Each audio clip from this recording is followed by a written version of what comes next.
Frère Jean-Marc, je te laisse la place, que nous soyons bénis à travers toi. Et sois inspiré, mon frère, et nous sommes dans la joie d'être là également. Bonne soirée à tous.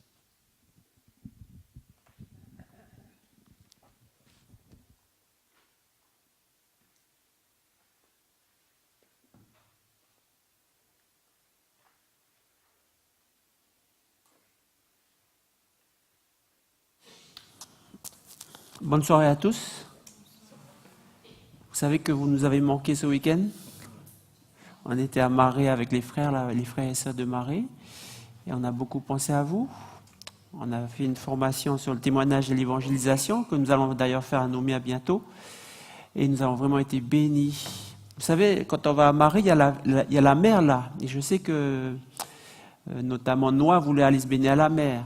Mais moi, ce que j'ai ressenti là-bas, c'est qu'on était baignés dans la mer de l'amour de nos frères et sœurs. C'est vraiment ça qu'on a ressenti. On n'a pas eu besoin d'aller à la mer, même si de toute façon il faisait peut-être un peu froid pour aller à la mer, mais on était tellement bien tout ce week-end. On a vraiment été gâtés par le Saint-Esprit, par l'amour de Dieu, et on a vraiment un très bon souvenir. Quand on est parti, on s'est dit, mais on va pleurer parce que c'est trop intense, c'est trop bien. Mais donc, ils vous envoient leurs plus chaleureuses salutations également. Ils nous aiment et bien sûr, en communion avec le Saint-Esprit, on est ensemble. Ce soir, nous allons continuer donc notre étude sur Daniel, le prophète de Daniel. Je m'excuse pour le retard que j'ai pris. C'était un petit peu juste. Les circonstances de la vie sont assez compliquées en ce moment, mais Dieu est toujours vainqueur. Merci Seigneur encore. Merci pour votre fidélité. Donc, comme vous l'avez compris, lorsque nous étudions ce livre, ce que nous étudions chaque soir repose sur ce qu'on a vu la dernière fois. Donc, il y a toujours un petit rappel. Mais avant de faire ce rappel ce soir, nous allons faire une petite introduction à travers l'histoire d'Israël pour comprendre le sujet de ce soir. Sujet très important. Lorsque Israël est sorti d'Égypte sous la conduite de Moïse et il s'apprêtait à entrer dans la terre promise, il y a eu beaucoup de difficultés, beaucoup d'épreuves, beaucoup de luttes et des guerres. Mais Dieu avait donné à son peuple toute sa puissance et ils étaient irrésistibles. Et donc, voilà ce que dit Balak, fils de Tsippor, donc un des rois de la région. Il vit tout ce qu'Israël avait fait aux Amoréens. Et il a commencé à avoir peur en se disant, mais ils sont trop puissants ces gens-là. Et alors il a envoyé des messagers auprès de Balaam. Balaam était un prophète de Dieu. Et donc ce roi Balak l'a envoyé chercher en se disant, je ne pourrai jamais vaincre le peuple de Dieu, mais il me faut une puissance surnaturelle. Donc il a envoyé chercher ce prophète Balaam. Verset 6, voilà ce qu'il dit. Il dit, viens, je te prie, maudis-moi ce peuple, car il est plus puissant que moi. Dieu dit à Balaam, tu n'iras point avec eux, tu ne maudiras point ce peuple, car il est béni. Et finalement, Balaam va bien dire, voici, j'ai reçu l'ordre de bénir, Dieu a béni, je ne le révoquerai point. Et en fait, au lieu de maudire le peuple d'Israël, Balaam a béni. Donc le roi Balak était vraiment consterné. Et il s'est dit, je ne vais jamais réussir à vaincre le peuple de Dieu. Mais une idée est venue, et au lieu de prendre le peuple de Dieu par la force, parce que Dieu était tout-puissant avec eux, ne pouvait pas les vaincre par la force, au lieu de les prendre par la malédiction, Dieu veillait aussi au grain, il allait les prendre par la transgression. Dans Nombre 25, on lit que Israël demeurait à Sittim et le peuple commença à se livrer à la débauche avec les filles de Moab, les filles de la région. Elles invitèrent le peuple au sacrifice de leur Dieu et le peuple mangea et se prosterna devant leur Dieu. Israël s'attacha à Baal-Péor et la colère de l'Éternel s'enflamma contre Israël. Le but était atteint. Les filles de la région avaient réussi à détourner le peuple de son Dieu en les amenant à se divertir, puis à adorer d'autres dieux. Il les a amenés à remplacer la sainteté de Dieu par la débauche et à remplacer le vrai Dieu par de faux dieux. Et c'est là seulement que le peuple de Dieu a pu être vaincu, parce que Dieu a répandu sa colère sur son peuple, il lui a retiré sa bénédiction. Et la parole de Dieu nous révèle dans Nombre 31 qu'il qui c'est qui avait donné ce conseil de faire comme ça? C'est Balaam lui-même. Voici, ce sont ces femmes qui, sur la parole de Balaam, ont entraîné les enfants d'Israël à l'infidélité envers l'Éternel dans l'affaire de Péor. Balaam était un prophète de Dieu, mais ce que je n'ai pas dit, c'est que Balak lui avait promis beaucoup d'argent pour maudire. Il n'avait pas pu maudire, mais il avait quand même donné un conseil, comme ça il a pu avoir l'argent. Donc c'est ce prophète qui a amené le peuple à désobéir. C'est un prophète de Dieu, c'est quelqu'un qui connaît Dieu. Il a amené le peuple à désobéir, à pratiquer le péché et à provoquer sa ruine. Ce qui montre que l'ennemi du peuple de Dieu va toujours nous attaquer, bien sûr, frontalement, par la force, la violence, par les persécutions. Il va nous attaquer aussi par des forces surnaturelles, par la sorcellerie, par les mauvais esprits. Mais tant que le peuple de Dieu reste fidèle à Dieu, il est invincible. Il est invincible. Mais c'est là où l'ennemi va procéder à un changement de méthode. Il va s'infiltrer dans les rangs du peuple de Dieu et l'amener petit à petit à aller vers d'autres dieux, vers des substituts, et ainsi être séparé de Dieu et pécher contre Dieu. C'est là que le peuple de Dieu sera vaincu. Donc dans cette introduction, rappelons-nous de ça, alors que nous allons étudier la prophétie de Daniel, chapitre 8, ce soir. Nous allons d'abord faire les rappels classiques. Vous vous souvenez que dans Daniel 2, on nous raconte l'histoire prédite de l'histoire du monde, avec les différents royaumes. Dans Daniel 7, on a la répétition de tous ces royaumes depuis Babylone, en passant par les Mèdes et Perses, la Grèce, Rome, jusqu'à aujourd'hui l'Europe, les 10 cornes, la division de l'Empire romain. Nous avions vu ensemble que au milieu de ces 10 cornes, il y a une corne spéciale qui arrache 3 cornes, et surtout au verset 21 de Daniel 7, elle fait la guerre aux saints, elle gagne sur eux, mais il y a un jugement qui se fait en faveur des saints du Très-Haut, au verset 22, et ensuite le royaume est donné aux saints du Très-Haut. Donc cette petite corne va prononcer des paroles contre le Très-Haut, il opprimera les saints du Très-Haut, il espéra changer les temps et la loi, et les saints seront livrés entre ses mains pendant un temps, des temps et la moitié d'un temps. Donc il y a une période où ce pouvoir va avoir la victoire sur les saints, mais encore une fois vient le jugement, on lui ôtera sa domination, et le règne, le royaume devra être donné finalement aux saints du Très-Haut. C'est pour ça qu'on a été amené à considérer le jugement dans Daniel 7. Dans Daniel 7, devant l'Ancien des jours, devant des millions de personnes dans le ciel, il y a un jugement qui se tient, les livres sont ouverts et la vie de chacun est passée en revue. Ce jugement dans le ciel se fait avant que Jésus revienne, parce que chacun doit être passé en revue pour voir est-ce que Jésus va prendre celui-ci ou celui-là. Est-ce que celui-là va être inscrit dans le livre de vie ou est-ce que celui-là ne sera pas inscrit dans le livre de vie? Et ce jugement va consister en 2 points. Le premier, Jésus dit « Quiconque me confessera devant les hommes, je le confesserai aussi devant mon Père qui est dans les cieux. » Et dans Luc 12, on dit « devant les anges de Dieu. » Mais quiconque me reniera devant les hommes, je le renierai aussi devant mon Père qui est dans les cieux. Quand nous acceptons Jésus comme notre Sauveur et Seigneur, notre nom est confessé dans les cieux et notre nom est inscrit dans le livre de vie. Nous sommes sauvés. Ça, c'est le premier point. Mais il y a un deuxième point. Dans l'Apocalypse, on nous dit « Celui qui vaincra sera revêtu ainsi de vêtements blancs. Je n'effacerai pas son nom du livre de vie et je confesserai son nom devant mon Père et devant ses anges. » Dans l'Apocalypse, on nous dit que chacun de nous devons vaincre. Nous devons vaincre le péché. Nous devons avoir des vêtements blancs qui nous permettent de dire nous sommes maintenant des gens qui suivons le Christ, qui vivons une vie de justice, qui vivons conformément à la loi de Dieu et qui pratiquons les œuvres de Dieu, les bonnes œuvres de Dieu. Et toute cette vie-là, ces vêtements blancs, correspondent bien à ce que nous avons dit, que nous allons suivre Jésus, correspondent à notre profession de foi. C'est alors que Jésus peut venir chercher son Église et l'emmener au ciel. Verset 31 de Matthieu 24, « Le Fils de l'homme enverra ses anges avec la trompette retentissante et ils rassembleront ses élus des 4 vents, depuis une extrémité des cieux jusqu'à l'autre. Telle est la promesse de Jésus, sois fidèle jusqu'à la mort et je te donnerai la couronne de vie. » Donc c'est ce que nous avons vu dans Daniel 7. Nous sommes prêts maintenant à nous lancer dans l'étude de Daniel 8. Et comme d'habitude, on va lire dans notre Bible, mais avant, je vais prier pour que nous puissions encore être sous la garde du Saint-Esprit.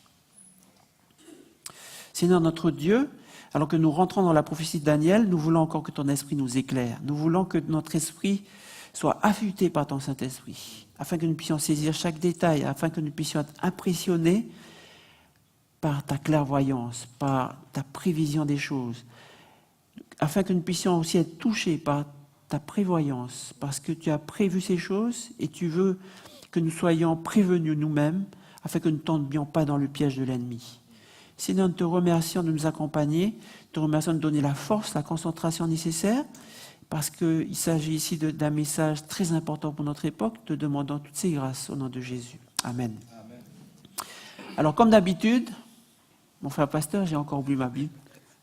On va lire ensemble Daniel chapitre 8. J'ai plein de Bibles électroniques, mais je n'ai pas ma Bible papier. Donc Daniel chapitre 8, on va lire ensemble. Il faut qu'on puisse s'imprégner du texte avant de rentrer dans l'étude. Donc Daniel chapitre 8.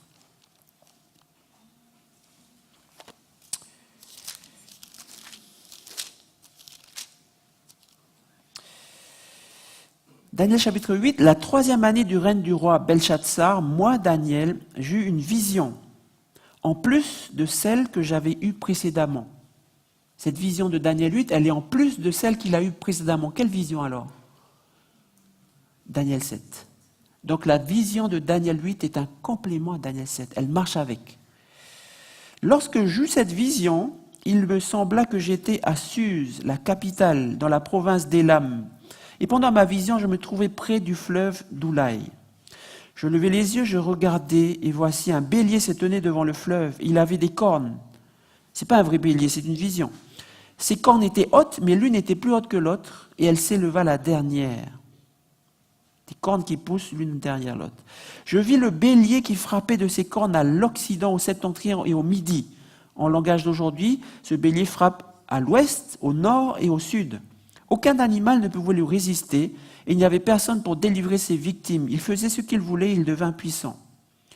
Comme je regardais attentivement, voici, un bouc venait de l'Occident et parcourait toute la terre à sa surface sans la toucher. Il volait. Ce bouc avait une grande corne entre les yeux. Il arriva jusqu'au bélier qui avait des cornes et que j'avais vu se tenant devant le fleuve, et il courut sur lui dans toute sa fureur.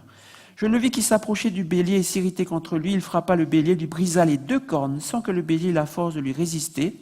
Il le jeta par terre et le foula, et il n'y eut personne pour délivrer le bélier. Le bouc devint très puissant, mais lorsqu'il fut puissant, sa grande corne se brisa. 4 grandes cornes s'élevèrent pour la remplacer aux 4 vents des cieux. Retenez cette phrase, aux 4 vents des cieux. Verset 9, de l'une d'elles sortit une petite corne. Est-ce qu'on a déjà vu une petite corne avant? Dans Daniel 7. Qui s'agrandit beaucoup vers le sud, vers l'est et vers le plus beau des pays. D'après vous, c'est quoi le plus beau des pays? Calédonie? Marais? Qui c'est qui a écrit cette vision? C'est Daniel. C'est quoi le plus beau des pays pour un juif comme Daniel? C'est la Palestine. Hein? Elle s'éleva, verset 10, cette petite corne s'éleva jusqu'à l'armée des cieux. Elle fit tomber à terre une partie de cette armée et des étoiles, et elle les foula. Elle s'éleva jusqu'au chef de l'armée des cieux, lui enleva le sacrifice perpétuel et renversa le lieu de son sanctuaire. L'armée fut livrée avec le sacrifice perpétuel à cause du péché. À cause du péché, l'armée a été livrée. Ça vous rappelle quelque chose par rapport à Balaam? À cause du péché, l'armée a été affaiblie et livrée. La corne jeta la vérité par terre et réussit dans ses entreprises.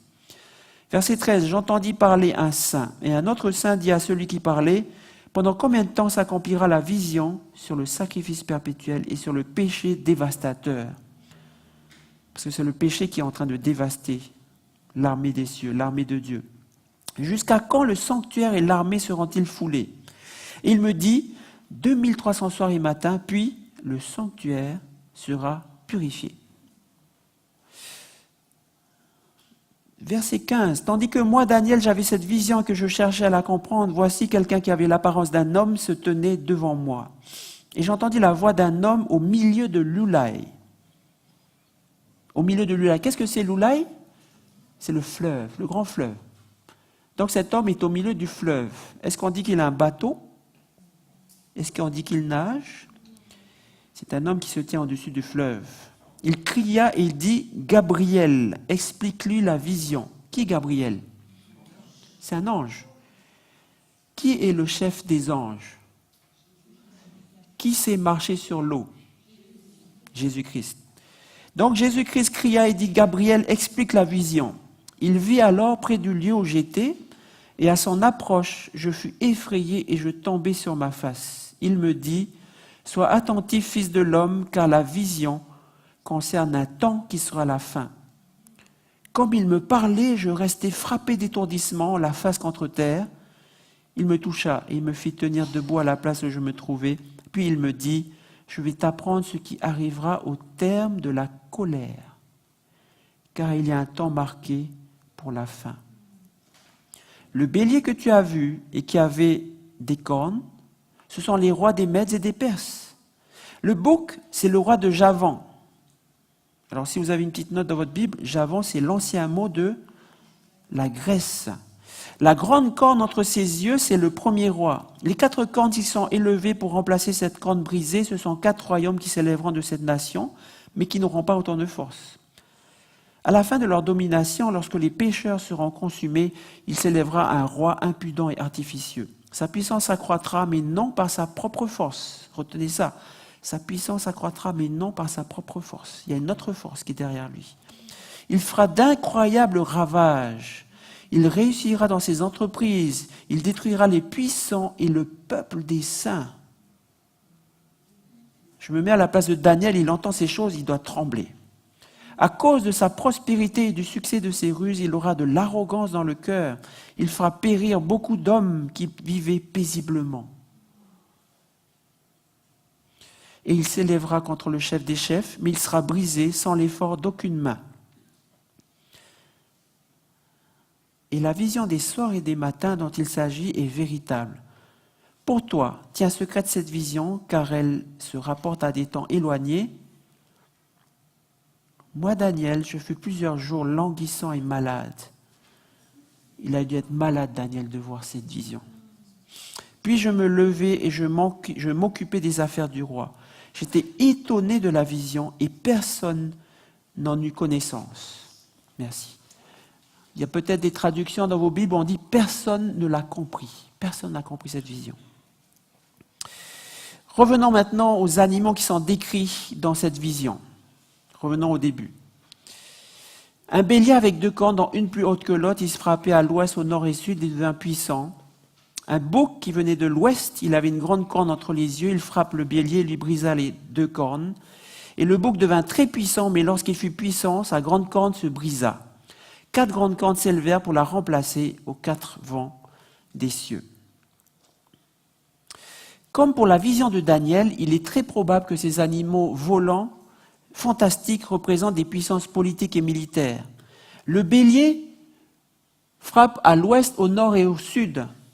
Et il a 2 cornes, une plus haute que l'autre. C'est un peu déséquilibré. Est-ce que ça vous rappelle quelque chose dans Daniel 7 ?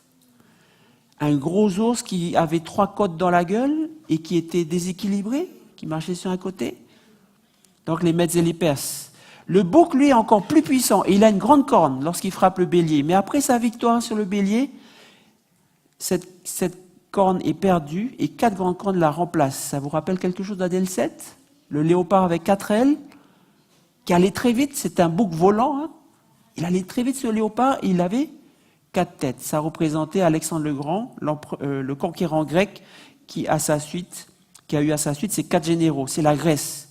Et en fait, je n'ai pas besoin d'interpréter, puisque le texte biblique, nous l'avons lu, le dit clairement. Le bélier que tu as vu qui avait des cornes, ce sont les rois des Mèdes et des Perses. Le bouc, c'est le roi de Javan, l'ancien nom de la Grèce. Et la grande corne entre ses yeux, c'est le premier roi. Et les 4 cornes qui sont élevées pour remplacer cette corne brisée, ce sont 4 royaumes qui s'élèveront de cette nation, mais qui n'auront pas autant de force. Donc ce sont les successeurs d'Alexandre. L'Empire grec a été morcelé en quatre parties, avec 4 généraux à leur tête. Et là, on peut se raccrocher déjà à l'historique de la statue de Daniel. Après ces animaux, il y a eu une petite corne, n'est-ce pas? De l'une d'eux sortit une petite corne qui s'agrandit beaucoup vers le sud, vers l'est, vers le plus beau des pays, vers la Palestine. Elle s'éleva jusqu'à l'armée des cieux. Elle fit tomber à terre une partie de cette armée des étoiles, et elle les foula. Petit dessin pour nous montrer, cette corne, elle va vers le sud, elle va vers l'est, jusqu'à la Palestine. C'est la carte de la Méditerranée. Donc on voit à travers ça d'où vient cette corne. Elle vient d'où? Si vous connaissez la carte de l'Europe, elle vient du côté de l'Italie. Alors, dans la traduction, on dit, verset 9, on dit de l'une d'elles, et on a l'impression que c'est de l'une des 4 cornes. Mais en fait, le texte hébreu dit de l'une d'eux. Et en fait, on parle plutôt des 4 vents des cieux. Ce sont les 4 vents des cieux dont on parle ici. Et donc, il suffit de regarder où est-ce qu'elle va pour savoir d'où est-ce qu'elle vient, cette corne. Donc, elle vient du côté de l'Italie. Cette corne agit sur 2 plans différents. D'abord, sur le plan des pays. Donc, c'est pour ça qu'on parle de cette progression horizontale. Mais il y a aussi une dimension verticale qu'on va voir tout de suite. La petite corne, qui est-elle? Si on se réfère à la structure de Daniel 7, où on voit Babylone, les Mèdes et les Perses, la Grèce, Rome et ainsi de suite, Daniel 7, c'est la même chose. Daniel 8, on voit aussi qu'il y a un bélier qui symbolise les Mèdes et les Perses et un bouc qui symbolise la Grèce. D'ailleurs, pourquoi est-ce qu'il n'y a pas Babylone? Parce qu'à l'époque où Daniel a cette vision, en fait, c'est la transition qui va arriver. Déjà, c'est la fin du royaume de Babylone. C'est bientôt le royaume des Mèdes et des Perses. Donc, conformément à la succession de la structure historique des deux prophéties qu'on a déjà vues, donc quelle est cette 3e puissance qui doit arriver derrière et qui donc est appelée la petite corne? Logiquement, c'est qui? C'est Rome. Conformément à Daniel 2, conformément à Daniel 7 et conformément à l'histoire, tout simplement. Et conformément à l'emplacement d'où vient ce pouvoir qui vient après la Grèce. Donc, c'est Rome. Et quand on lit la progression des choses, on dit, je vis le bélier, il devint puissant. Mais le bouc devint très puissant, et la petite corne, on a l'impression que c'est petit, mais en fait, c'est pas petit, parce qu'elle s'agrandit beaucoup. Et le mot, littéralement, c'est extrêmement. Donc, on a une progression de la puissance. Donc, c'est vraiment une puissance qui est beaucoup plus forte encore que les précédents. Et donc, il y a une action horizontale sur la terre, mais il y a aussi une action verticale, puisque le texte nous dit, elle s'éleva jusqu'à l'armée des cieux, elle fit tomber à terre une partie de cette armée des étoiles et elle les foula. Elle s'éleva jusqu'au chef de l'armée des cieux aussi. Lui enleva le sacrifice perpétuel, renversa le lieu de son sanctuaire.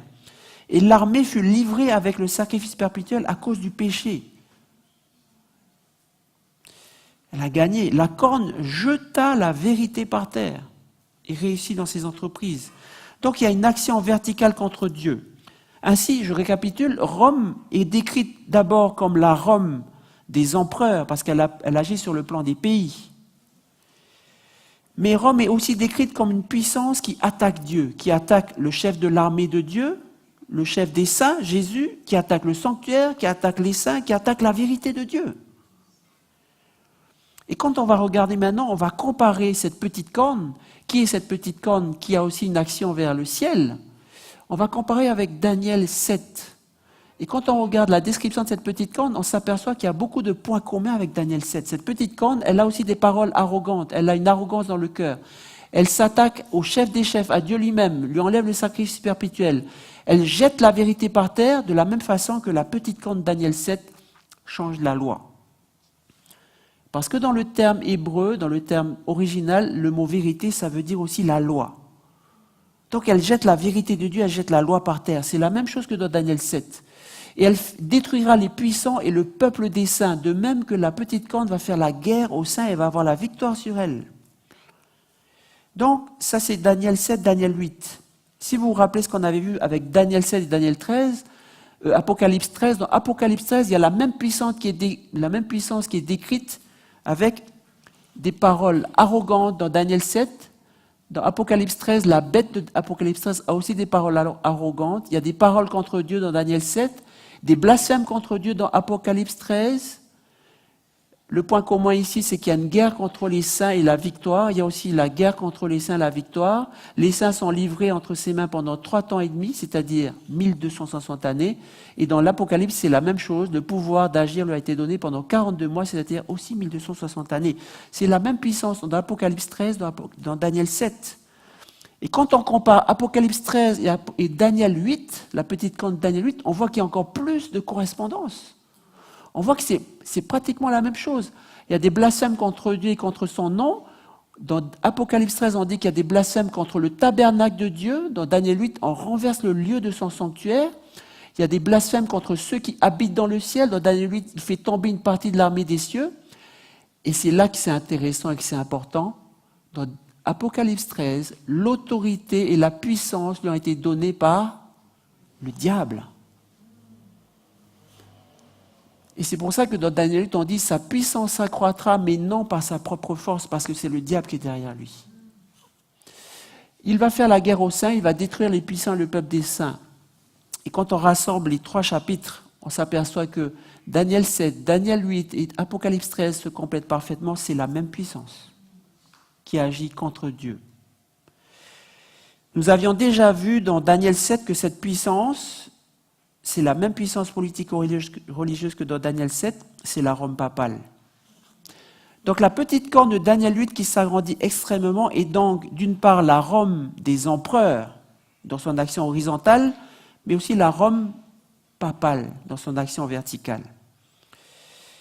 Et comme je disais tout à l'heure, quand on regarde bien ce tableau qu'on a fait, il y a quelque chose d'important. D'abord, je répète, cette puissance, elle a une autorité, une puissance qui lui est donnée par le diable. Et c'est comme ça qu'elle va accroître sa force.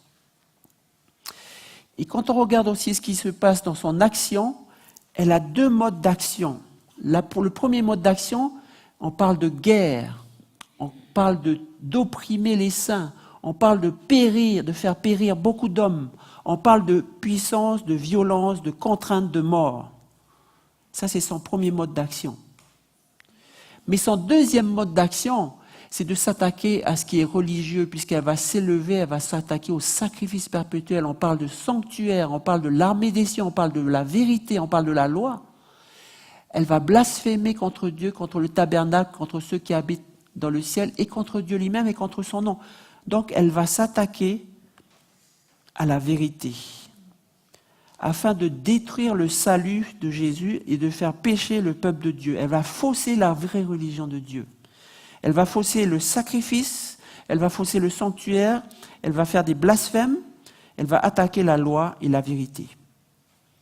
Donc son premier mode d'action, c'est la violence. Anéantir le peuple de Dieu par la violence, les persécutions et l'inquisition. Voilà ce qu'on lit dans le verset 25. « Il fera périr beaucoup d'hommes qui vivaient paisiblement. » Et quand on lit ce qui s'est passé dans l'histoire de la puissance papale, on va se concentrer juste sur un événement qui s'appelle les croisades.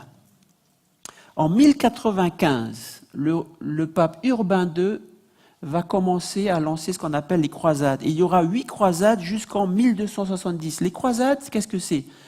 C'est que Jérusalem, c'est le lieu où il y a le tombeau de Jésus. Et Jérusalem tombe aux mains des musulmans, des Arabes. Et donc le pape dit à tous les chrétiens d'Occident, il faut reconquérir le tombeau de Jésus, reconquérir Jérusalem.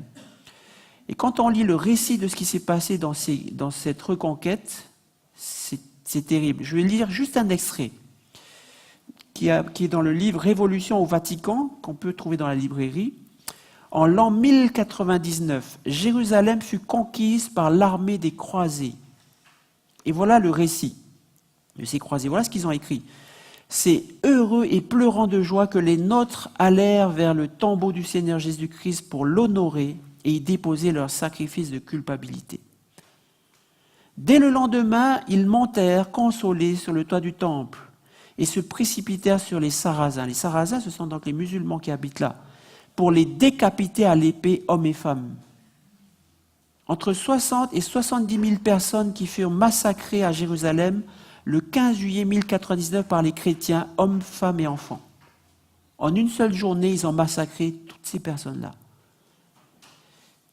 Personne n'a jamais entrepris de tels massacres, même chez les peuples païens. Et Urbain II, évêque de Rome, mourut 2 semaines après. Son œuvre a coûté la vie d'une façon odieuse à plus d'1 million de personnes, païennes, juives, chrétiennes, hommes, femmes et enfants. Et il fut officiellement canonisé par l'Église catholique le 14 juillet 1881. Canonisé, ça veut dire qu'il a été déclaré saint.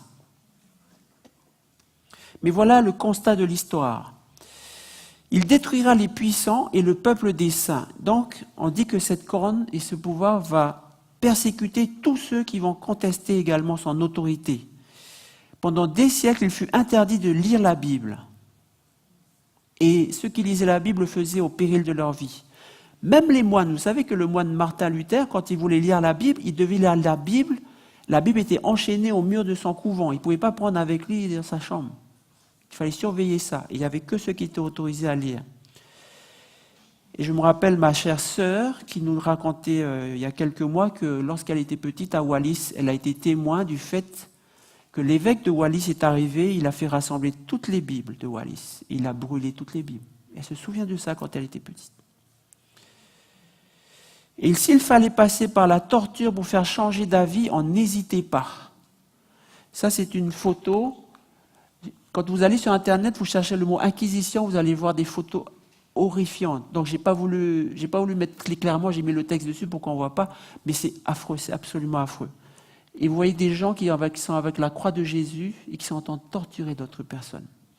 C'est ce que Jésus avait dit. Jésus avait dit, alors on vous livrera au tourment et l'on vous fera mourir et vous serez haïs de toutes les nations à cause de mon nom. Et même l'heure vient où quiconque vous fera mourir croira rendre un culte à Dieu. En fait, cette chose-là avait commencé déjà avec Rome, plusieurs siècles auparavant.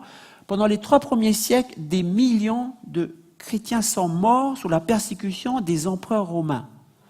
Mais une fois que Rome a été convertie au christianisme, c'est l'Église romaine, elle, qui pendant 1260 années a fait 20 fois plus de morts.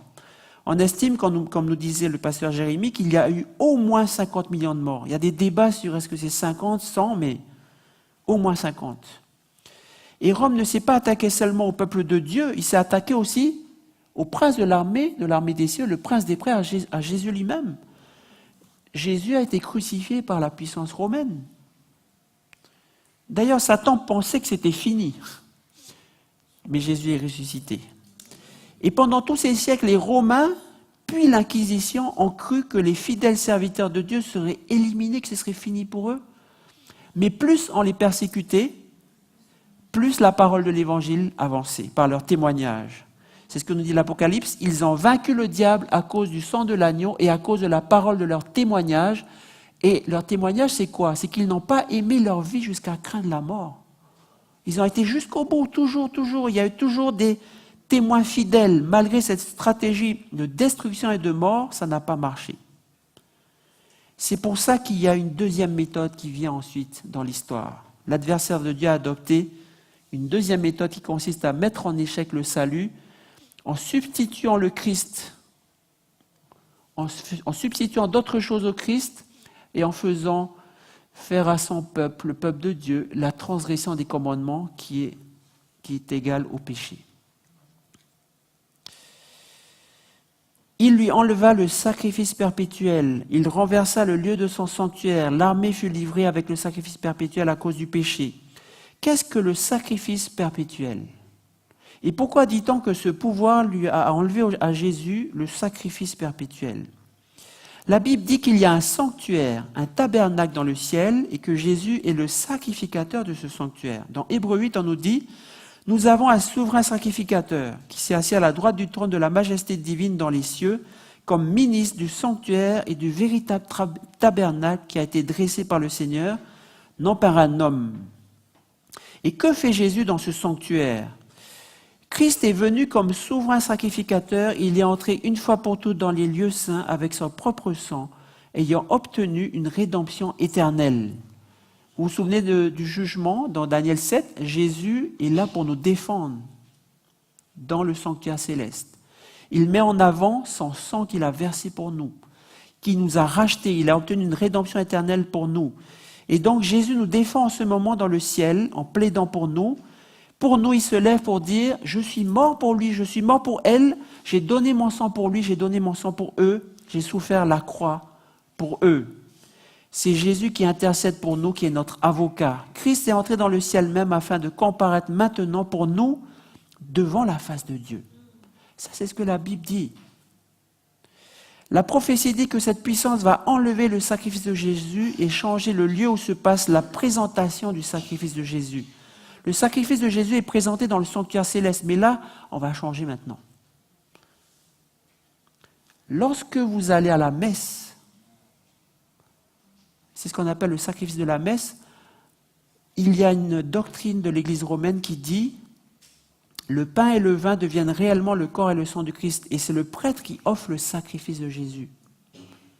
Jésus est mort il y a 2000 ans, il a offert son sacrifice, mais aujourd'hui, tous les dimanches, il y a quelqu'un qui dit « Maintenant, j'offre le sacrifice ». Et c'est à cause de ça que vous pouvez venir et recueillir le pardon. C'est en allant à la messe qu'on peut bénéficier du sacrifice de Jésus pour nos péchés.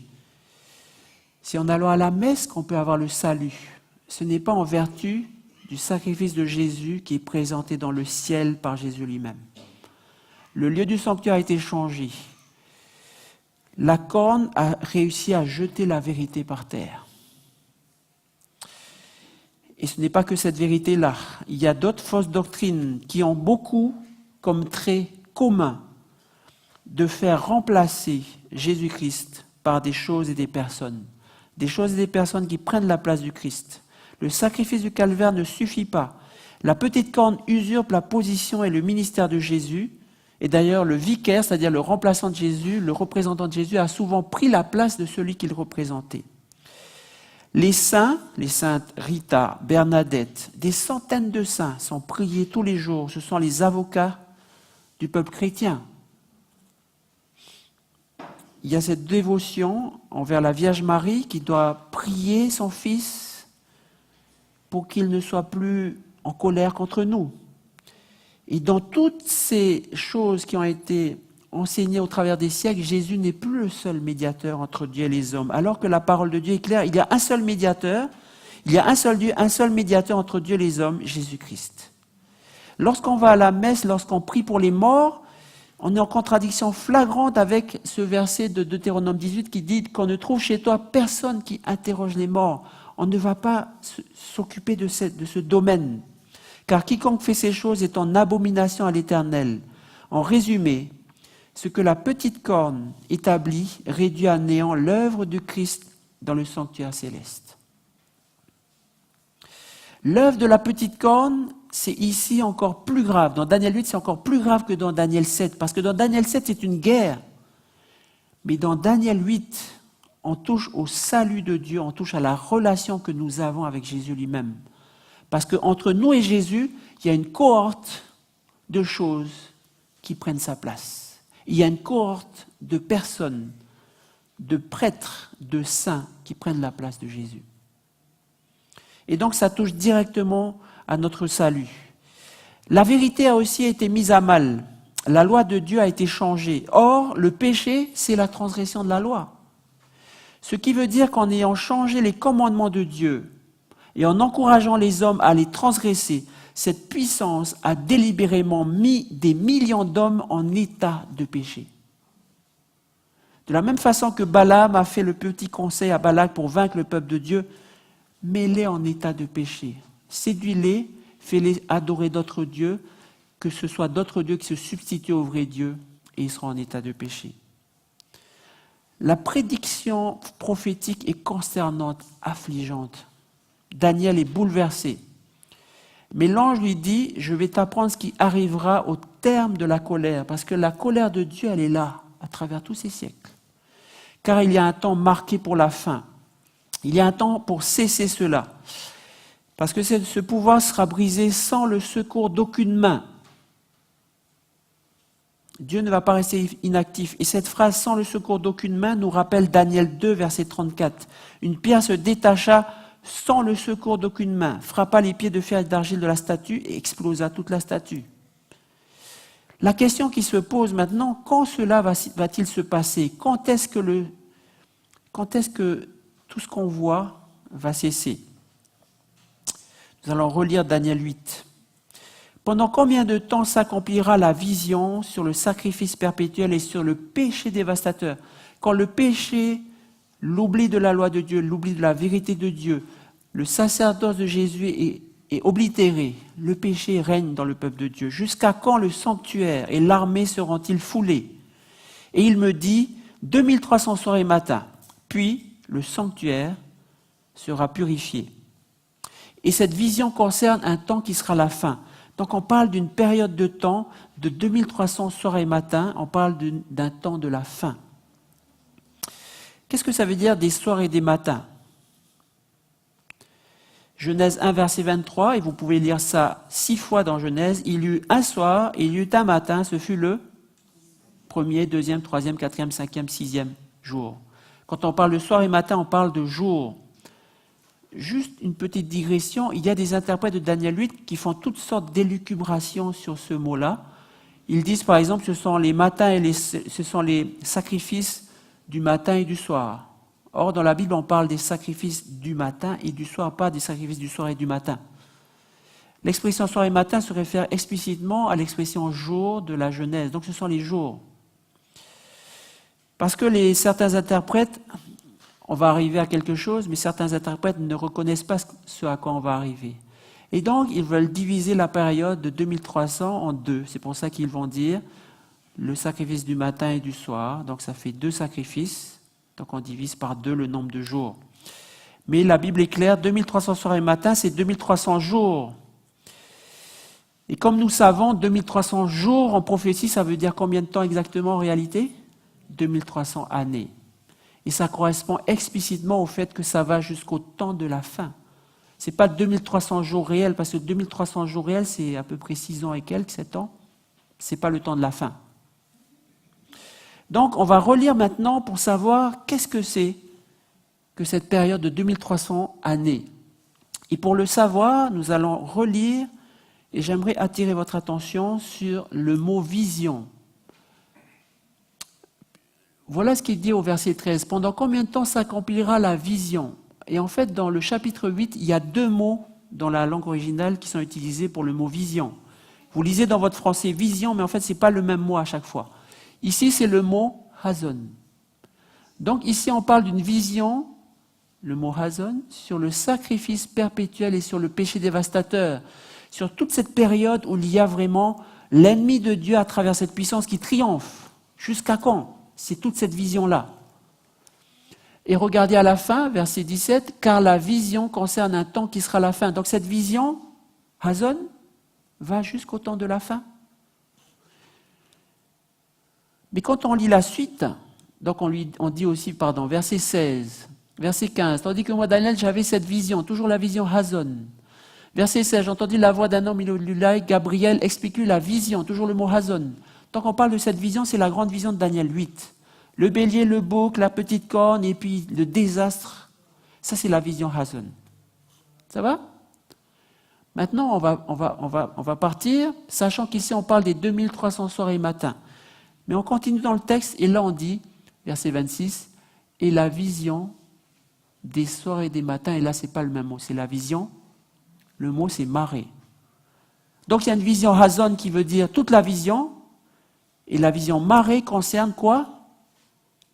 Les soirs et les matins. Donc les 2300 soirs et matins. Important de bien comprendre ça. Pour toi, tiens, un secret de cette vision, c'est la vision Hazon, la grande vision.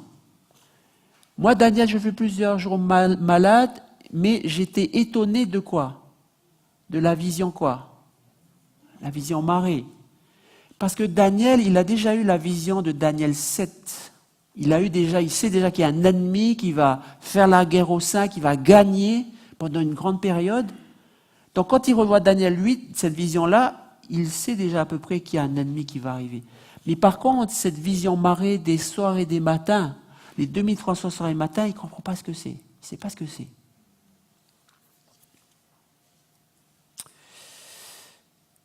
Voilà, j'étais étonné de la vision marée. La vision marée des soirs et des matins. Les soirs et des matins, c'est 2300 soirs et matins. Donc, il y a un temps où ça se termine, cette vision Hazon qui est désastreuse. Il y a un temps, et ce temps, c'est la vision marée qui va le donner. Au bout de 2300 années, vision marée, la purification du sanctuaire, c'est ça l'événement qui est ciblé ici, le sanctuaire sera purifié. Il y a une vision de toute cette dévastation, de ce désastre, mais il y a un espoir. Au bout de 2300 années, il y a une purification du sanctuaire qui doit commencer. Il y a un temps qui concerne une vision marée. La correction des choses peut commencer. Et donc, j'aimerais qu'on fasse un petit graphique pour faire pas à pas la vision Hazon. La vision Hazon, c'est le bélier, les Mèdes et les Perses. Ensuite, le bouc, les Grecs. Ensuite, la petite corne qui est la Rome impériale, puis papale. Et vous vous rappelez à quel moment la Rome papale va subir un coup d'arrêt? C'est en 1798. Mais pendant toute cette période, il y a une attaque du sanctuaire, il y a une attaque du ministère de Jésus, il y a une attaque de la vérité. Et c'est ça la vision Hazon, la vision de Daniel 8. Et elle va jusqu'au temps de la fin.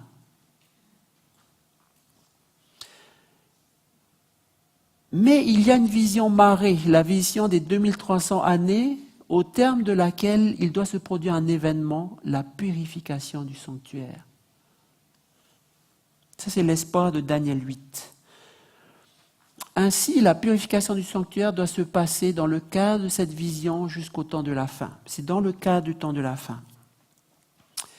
Quand on regarde ce tableau, c'est la comparaison de Daniel 2, l'histoire, Daniel 7, Daniel 8, et on voit toujours les mêmes choses. Dans Daniel 2, on voit l'histoire qui est prédite. On voit la réalité de l'histoire. On voit dans Daniel 7 la même histoire qui est prédite encore, la même chose. Dans Daniel 7, il y a un élément qui apparaît qui est nouveau. Après 1798, il y a un jugement dans le ciel. Dans Daniel 8, on a les mêmes histoires, on a la même chose. Complément de Daniel 7, on a toujours les mêmes prédictions des royaumes, mais là, on va parler de l'action verticale, la papauté, la Rome papale, et là, surtout, on va parler d'un temps, après 2300 années, où il y a une purification du sanctuaire céleste. Et en regardant ce parallèle des prophéties de Daniel 7, de Daniel 8, on est obligé de prendre comme conclusion que le jugement dans le ciel, ça correspond à la purification du sanctuaire. Dans le ciel, c'est quoi? C'est le sanctuaire céleste. La purification du sanctuaire correspond au jugement dans le ciel. Qu'en est-il? Est-ce que c'est vraiment ça? Est-ce que la purification du sanctuaire, c'est le jour du jugement? Eh bien, quand vous lisez le Lévitique, et je vous dis tout de suite, on va étudier ça dans les 3 prochaines sessions. On va étudier le sanctuaire. Là, on va passer rapidement, mais on va étudier le sanctuaire, pour bien comprendre ce que c'est. La purification du sanctuaire est l'avant-dernière des 7 fêtes annuelles ordonnées par Dieu dans Lévitique 23. Jusqu'à aujourd'hui, les Juifs célèbrent ce jour comme le jour du grand pardon. Vous avez sûrement entendu parler. Ou Yom Kippour. Et les Juifs vivent ce jour comme le grand jour du jugement. C'est le jour de la purification du sanctuaire, appelé aussi Yom Kippour, grand pardon, le grand jour du jugement. Voilà une citation d'un texte juif traditionnel. Dieu est assis sur son trône pour juger le monde, simultanément juge, avocat, expert et témoin.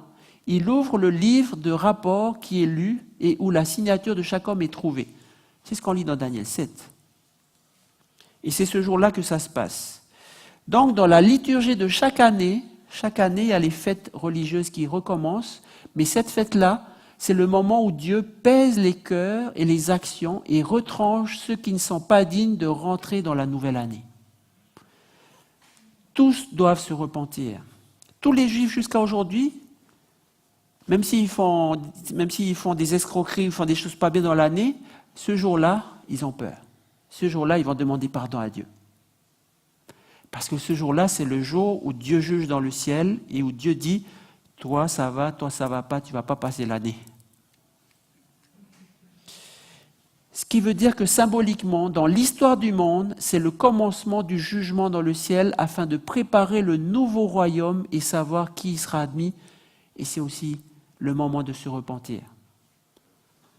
Donc cette fête préfigurée dans la liturgie annuelle, c'est-à-dire les fêtes de l'année, attention, Dieu maintenant va regarder ce que tu as fait pendant l'année pour savoir si tu es digne de passer dans l'année d'après. Il va juger. Et la purification du sanctuaire, dans le parallèle de Daniel 8 et Daniel 7, c'est le jugement dans le ciel. C'est la même chose. C'est pour ça qu'on dit que le jugement dans le ciel, la purification du sanctuaire, c'est pareil que le jugement dans le ciel dans la vision de Daniel 7. C'est la même chose. Et on remarque d'ailleurs que le texte de Daniel 7 nous avait dit le jugement dans le ciel va commencer après la Grande Guerre, après les 1260 années, donc après 1798. Donc la purification du sanctuaire doit se passer aussi après 1798. Le problème maintenant, mais finalement, c'est quand la purification du sanctuaire? Et donc, c'est quand le jugement dans le ciel? C'est quand que ça commence?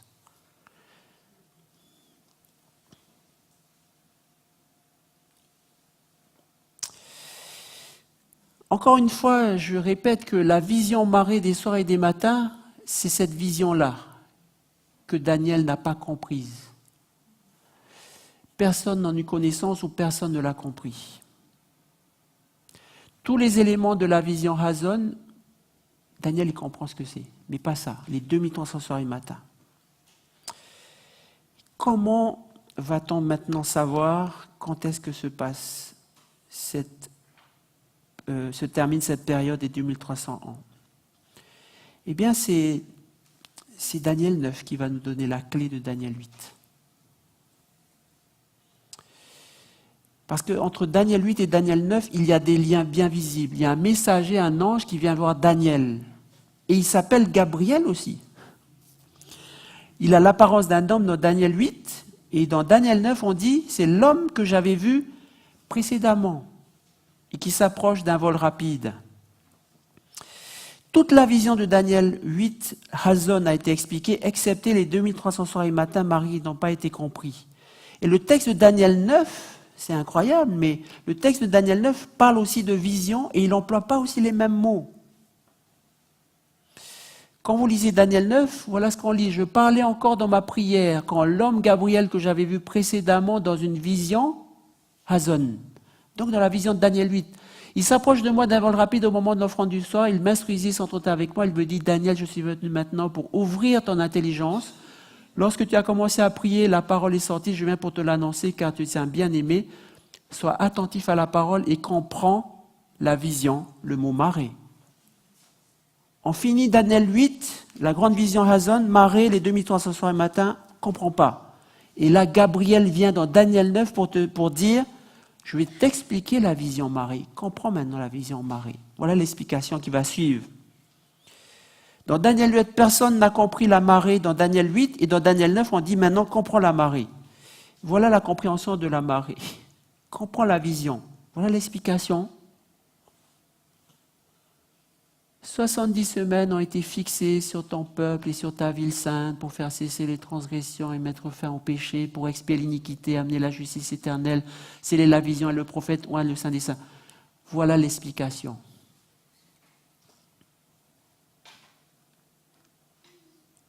Waouh, est-ce que vous avez compris?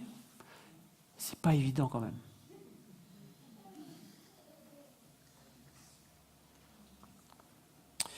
La clé pour comprendre la vision marée des 2300 soirs et matins, c'est 70 semaines ont été fixées. Et le mot fixé dans la langue originale, c'est le mot shatak qui veut dire fixer, retrancher ou couper. Ça veut dire que l'explication, 70 semaines ont été coupées des 2300 soirs et matins, 70 semaines ont été retranchées, 70 semaines ont été réservées. Dans les 2300 années sont réservées les 70 semaines. Et vous savez combien ça fait les 70 semaines ? 490 ans. Vous vous rappelez Daniel 9 ? Pour ceux qui se souviennent de Daniel 9, on a étudié ça en détail. Donc l'explication de Gabriel, c'est de dire les 2300 soirs et matins, la vision marée, l'explication c'est il y a 70 semaines qui ont été réservées dans cette période-là. Dans les 2300 années, il y a 490 ans réservés dedans.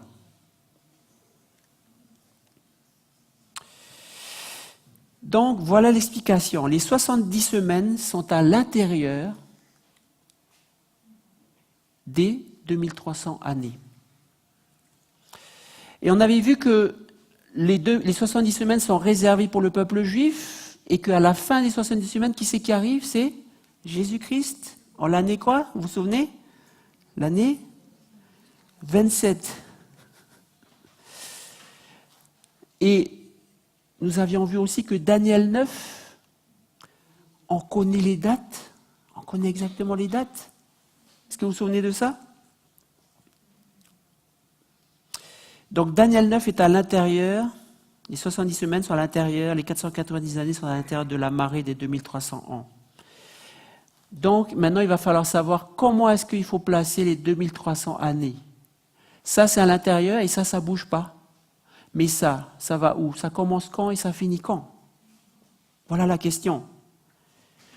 Alors si je pose la question, il faut commencer à réfléchir en disant, mais puisque Daniel 9 est au milieu et dedans les 2300 années, les 490 années, ça veut dire que le début des 2300 années, si je bouge le début, je ne peux pas aller plus loin que ici. Est-ce que vous voyez ? Je ne peux pas aller dépasser. Parce que Daniel 9 est à l'intérieur. Si je bouge maintenant à gauche, je ne peux pas dépasser ici. Mais le plus important, c'est que le début de la marée, je ne peux pas non plus aller avant les Mèdes et les Perses. Je ne peux pas aller loin avant. Donc je suis plutôt dans cette position-là. Après, ce qui est clair aussi, c'est que la vision de Daniel 8 va jusqu'au temps de la fin et la marée va jusqu'au temps de la fin. Donc il faut pousser aussi la marée, il faut la pousser la plus possible vers le temps de la fin, vers la droite.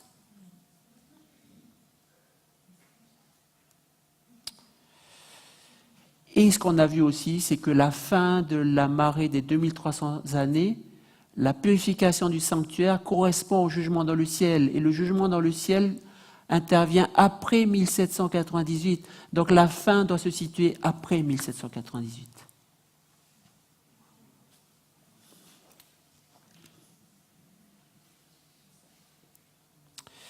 Maintenant, ce qu'il ne faut pas oublier, quand on lit Daniel 9, que Jésus-Christ, il vient amener quoi ? La justice éternelle.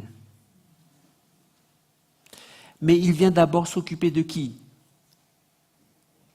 Des Juifs. Ça commence avec les Juifs.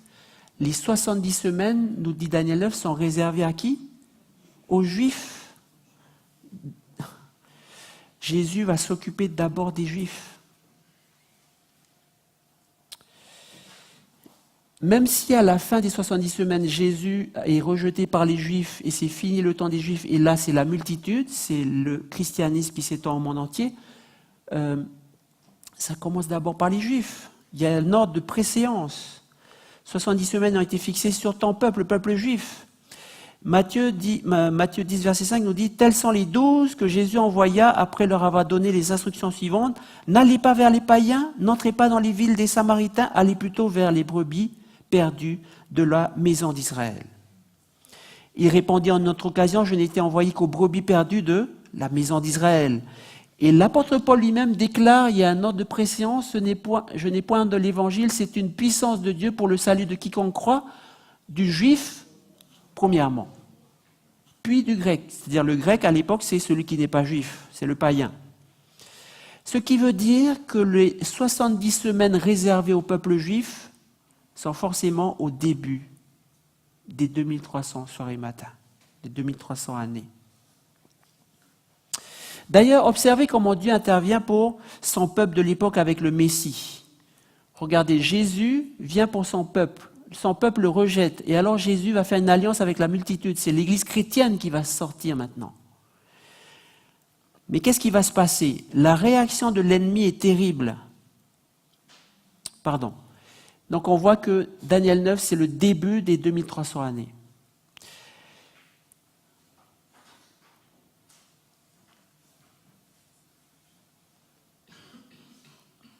Mais donc Jésus lui-même est mort ici, les Juifs l'ont rejeté, le christianisme va s'étendre, mais voilà la réaction de l'ennemi.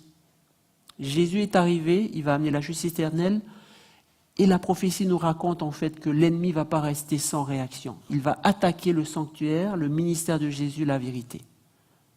Voilà le sens de l'histoire. Mais Dieu lui-même ne va pas rester sans réaction. Il y a un temps qui est prévu pour la domination de la petite corne, 1260 années, mais après cela, il y a un jugement dans le ciel, il y a une purification du sanctuaire. Dieu va réagir. Et Dieu n'est jamais pris par surprise par ce que fait son ennemi. Mais Dieu prévoit les choses dans le temps, dans l'histoire.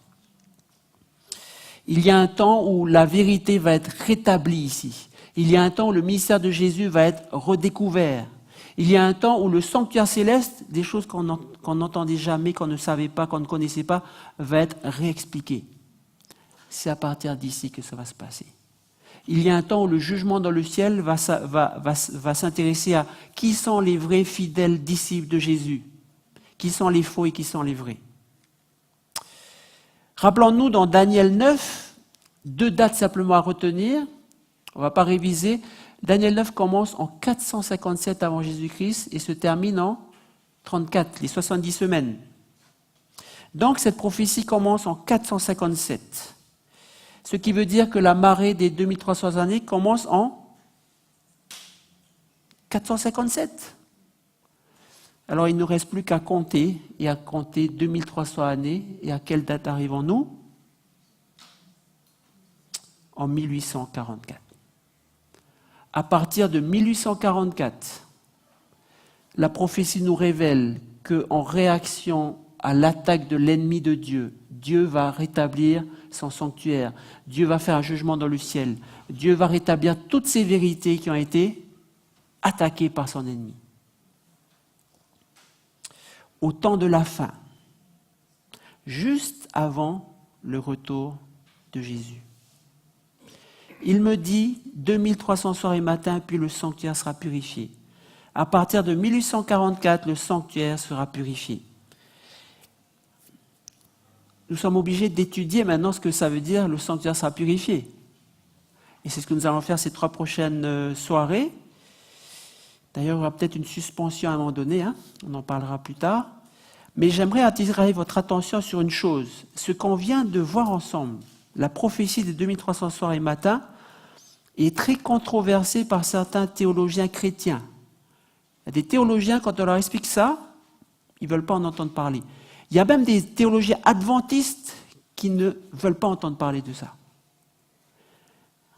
Parce que pour eux, c'est un peu trop compliqué.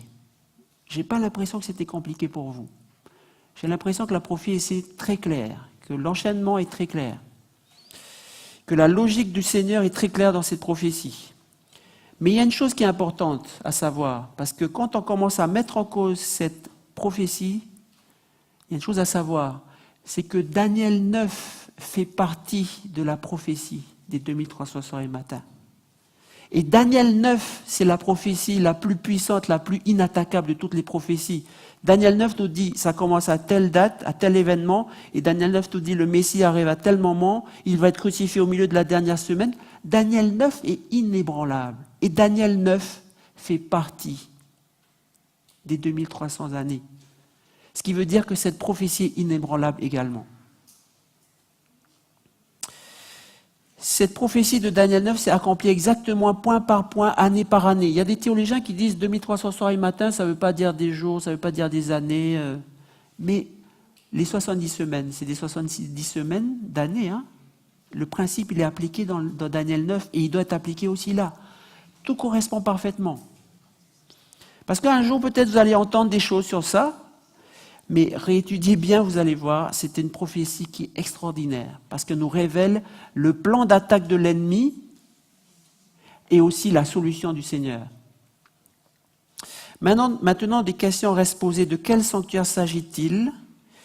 Qu'appelle-t-on purification du sanctuaire? C'est ce que donc nous allons lire et nous allons étudier dans les prochaines sessions. Donc nous allons bientôt terminer notre session ce soir. Mais avant de terminer, je voudrais attirer votre attention sur les leçons de Daniel 8. La première leçon, c'est que le malin agit dans l'histoire des hommes pendant des siècles.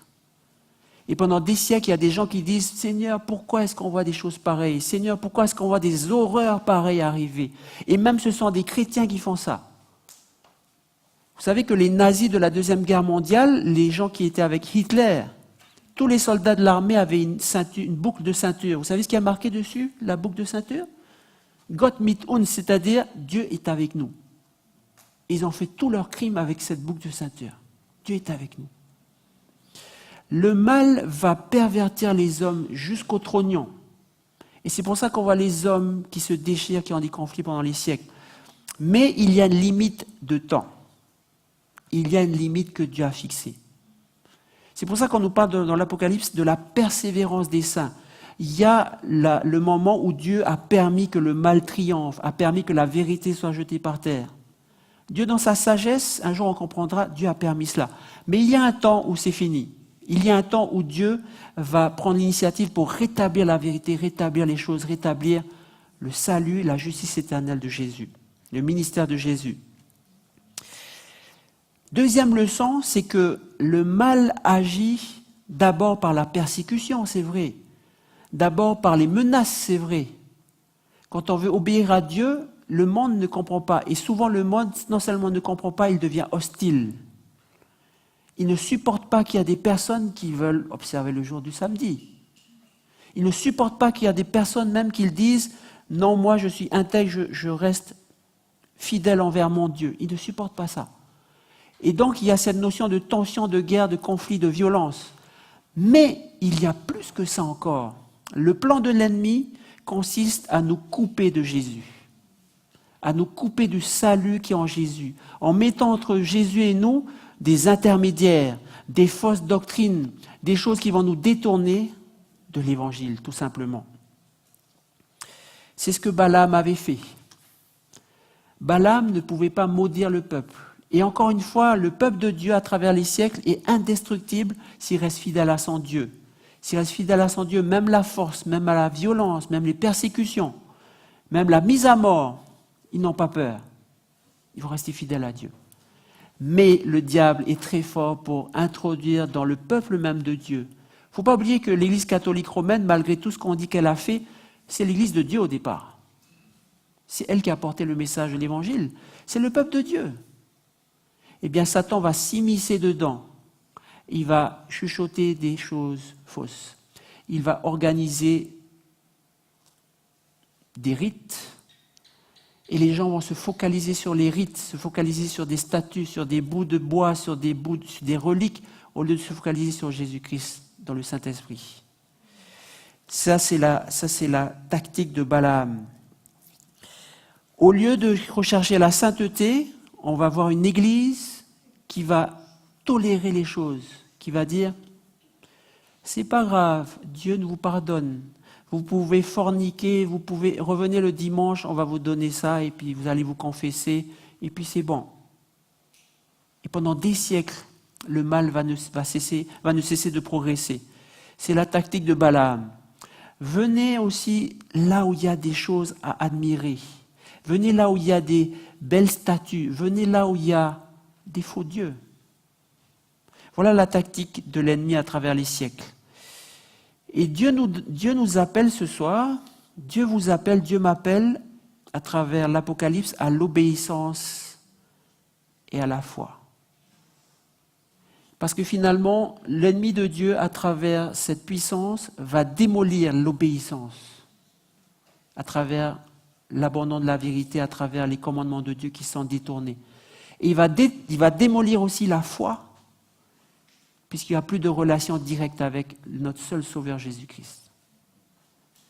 Et c'est pour ça que l'Apocalypse nous appelle à persévérer. Apocalypse 14, verset 12, c'est la persévérance des saints, ceux qui gardent les commandements, qui obéissent toujours à la vérité de Dieu, à la loi de Dieu, et la foi de Jésus. La foi de Jésus n'a pas besoin d'un prêtre, d'un pasteur, d'une sainte ou d'un saint ou de quoi que ce soit. C'est directement avec Jésus.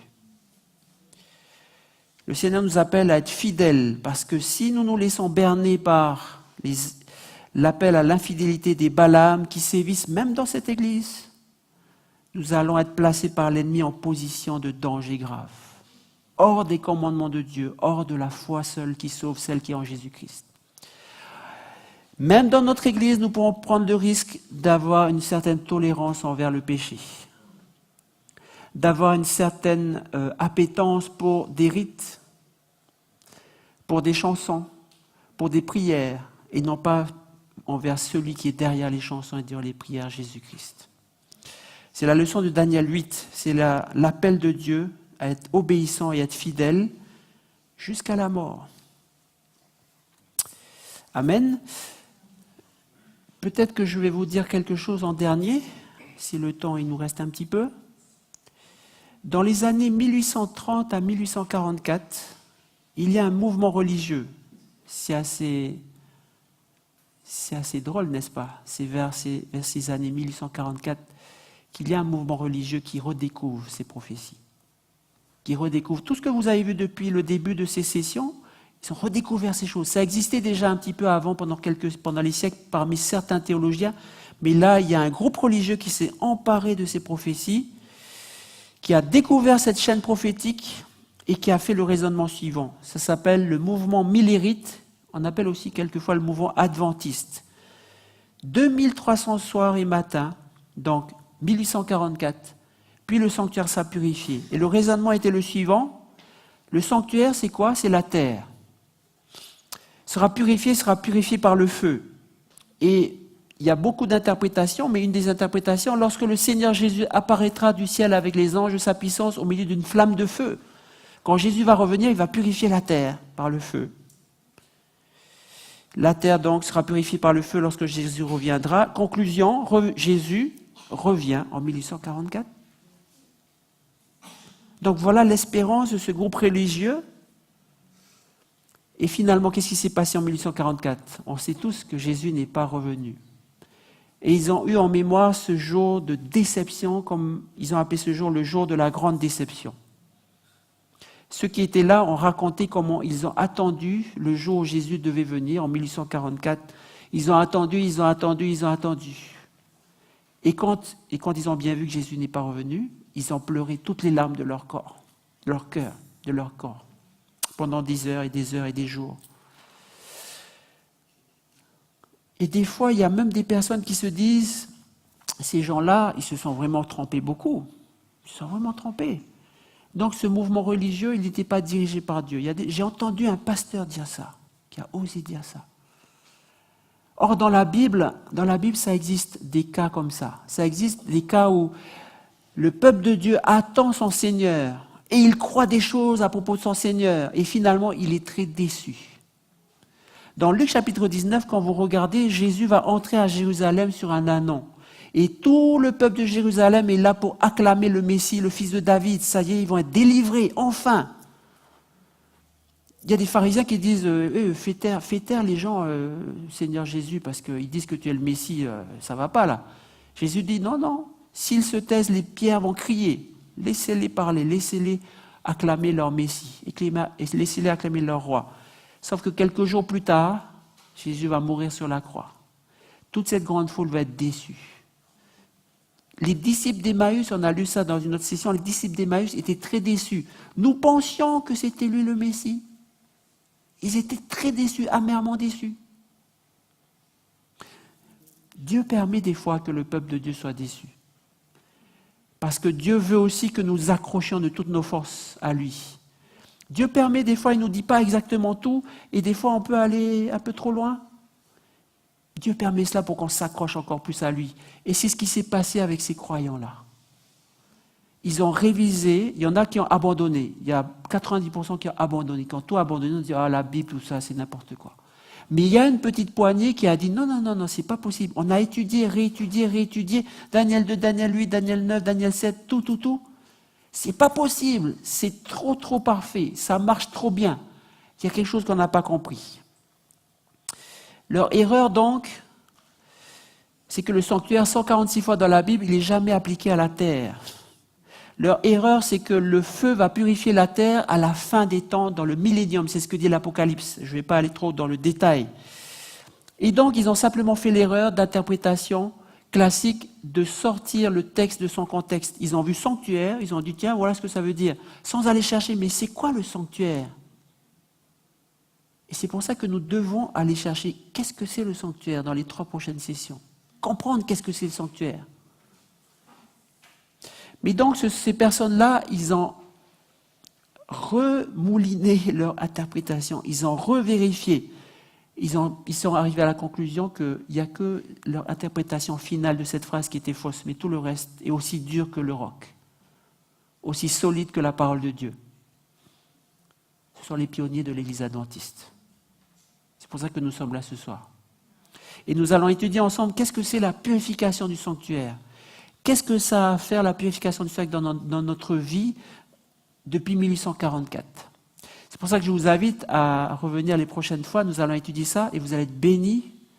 Parce que quand Dieu fait des choses dans sa parole, quand Dieu donne des symboles, quand Dieu donne des dates, quand Dieu donne une histoire, un sens à l'histoire, Dieu ne se trompe jamais. Nous sommes invités à participer à cette bénédiction. Que Dieu vous bénisse. Nous allons terminer ce soir. Merci de votre écoute, de votre patience. Est-ce que ça va? Si vous avez des questions, n'hésitez pas tout à l'heure. On peut très bien reprendre. Si vous avez d'autres questions plus grandes, on peut reprendre encore la prochaine fois. Il n'y a pas de problème. Que Dieu vous bénisse donc. Je vous invite à nous lever. On va terminer notre session d'études ce soir. On va prier ensemble.